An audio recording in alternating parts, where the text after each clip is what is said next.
Bem, estamos de volta. Voltando ao seu... O meu questionamento é muito simples.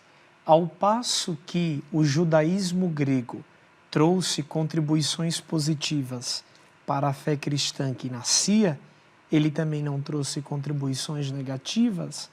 Porque, por exemplo, quando a gente pensa a ideia de ressurreição, para Jesus era algo muito simples. O corpo está vivo, está animado pelo nefesh. Quer dizer, para Jesus, o sinal de vida é o hálito que passa na nossa garganta. Já hoje, para a teologia, não é isso. Não. Nem Jesus pensava assim de forma nenhuma. O homem inteirinho morre, não é só o corpo do homem, não. É o homem inteiro. Só que o seu núcleo, Deus, mantém o núcleo vital, que nós poderíamos chamar pessoa, no ato da morte. Porém, isto não é claro no Novo Testamento. O Novo Testamento fala em ressurreição e nada mais. Isto aqui surgiu com padres da igreja platônicos, a metade ou mais até dos padres da igreja eram platônicos, a partir de Santo Agostinho, não é? E foi elevado quase que a doutrina na escolástica aristotélico-tomista.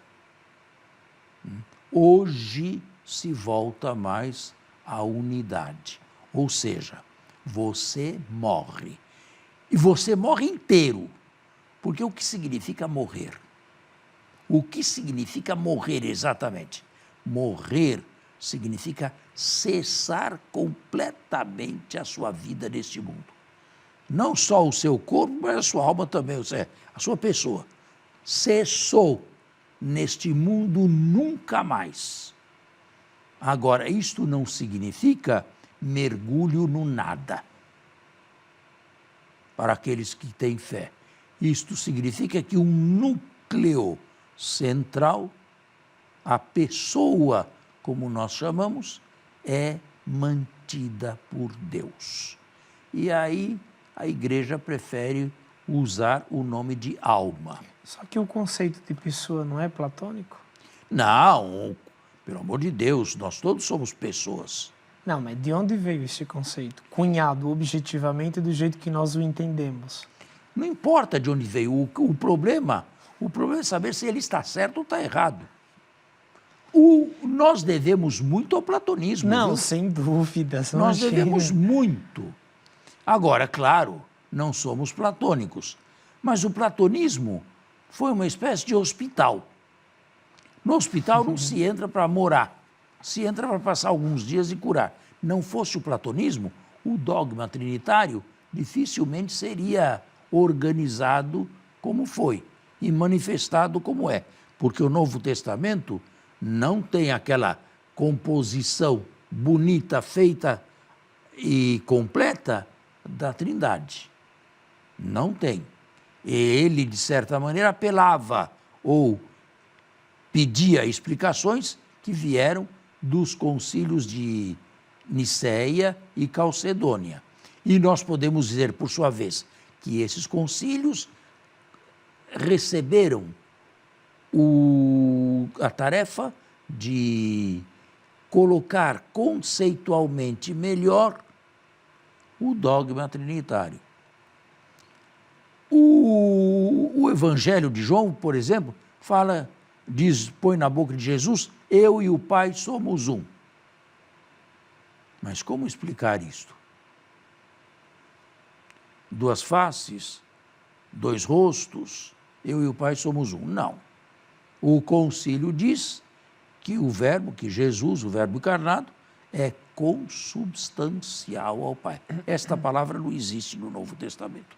Esta palavra foi tirada da linguagem helenista. E, para completar, a igreja se viu muito mal com os de língua aramaica. Por quê? Por quê?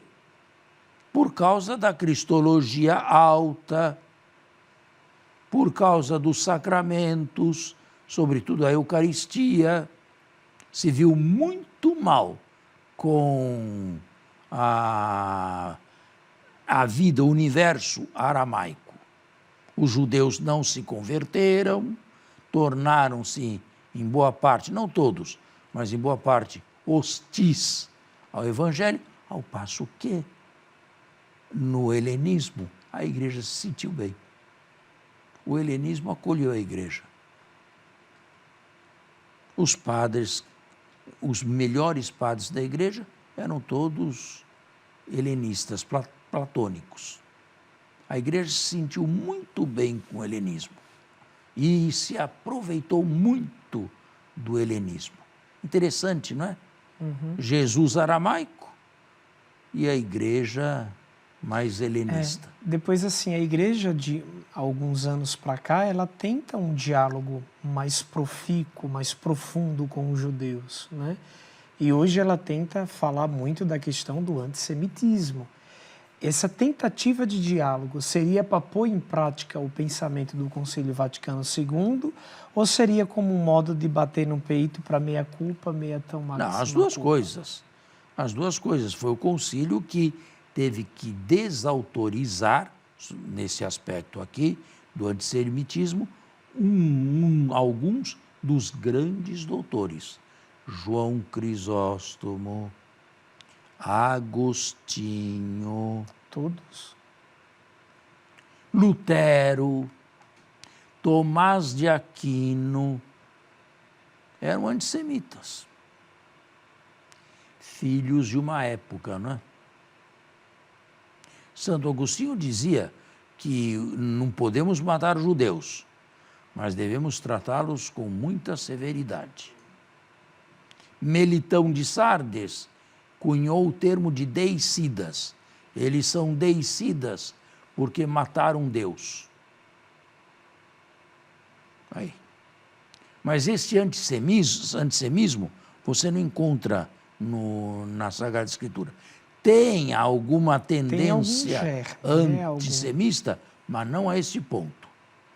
Mas mais onde? No quarto evangelho ou no sinótico? No quarto evangelho, em Mateus, sobretudo, no capítulo 23, que fala de escribas e fariseus hipócritas, provavelmente eram contemporâneos ao autor do primeiro evangelho, a quem damos o nome de Mateus, e tentavam destruir ou se desfazer, ridicularizar o cristianismo. Daí os choques, daí as lutas.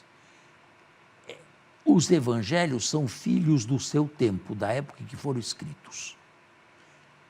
Que houvesse algum antagonismo, alguns choques entre Jesus e fariseus e chefes de sinagoga, não tenho dúvida nenhuma. Mas agora, isto aqui recrudesceu muito depois da morte e da ressurreição, com a cristologia cada vez mais elevada. Mas escute, um homem que nós pregamos na cruz aqui e morreu nuzinho numa cruz, é Deus? Tem que entender o contexto da época, de qualquer Deus? Modo. Vocês chamam de Deus este homem? Para o judeu não era fácil isso. Que isso? E o Deuteronômio, onde fica? Ouve, Israel, o Senhor teu Deus é um único Deus. Onde fica? E depois vocês dizem que para se ter a vida de Deus, deve beber o sangue e comer a carne deste homem. Isto aqui é contrário à Torá. Estamos nos antípodas da Torá. E era a doutrina cristã. Se não crerdes que eu sou, nome que Jesus se dá, e nem João, morrereis nos vossos pecados. Muito bem. Bem, nós temos ainda algum tempo? Está no fim o nosso programa já? Faltam 2 minutos. Quer fazer mais alguma? Creio que é isso. Então, em tese, só para o telespectador ficar um pouco mais ciente, Estevão, se muito representava o papel de um sucessor dos apóstolos, é isso? Um bispo? Bom, não se falava isso nessa época, né? Ele era um representante Um líder dos apóstolos, comunitário. um líder da ala helenista. Helenista. Não só ele, os 7. Mas dos outros 5, ninguém não se aparece mais praticamente Como nada. também dos 12, o que nós sabemos dos 11 apóstolos? Tirando Pedro e um pouquinho João, que sabemos dos outros? Que sabemos de André? Que sabemos de Felipe? Que sabemos de Judas, não Iscariotes, o outro? O Tadeu. Isso já é uma composição de nomes, né? O que sabemos de Bartolomeu? Praticamente nada, não praticamente nada. E gozado que eles nada. aparecem apenas no chamado, depois O que desaparecem. significa? Eles devem ter exercido uma grande influência na igreja de Jerusalém. Mas, quando o texto foi escrito, eles não eram mais substituídos. A igreja nunca mais teve um colégio de 11 ou de 12. Eles tiveram um papel único. Serem a ponte, ou as pontes entre o Jesus da história e o Cristo ressuscitado da fé. E esse papel acabou.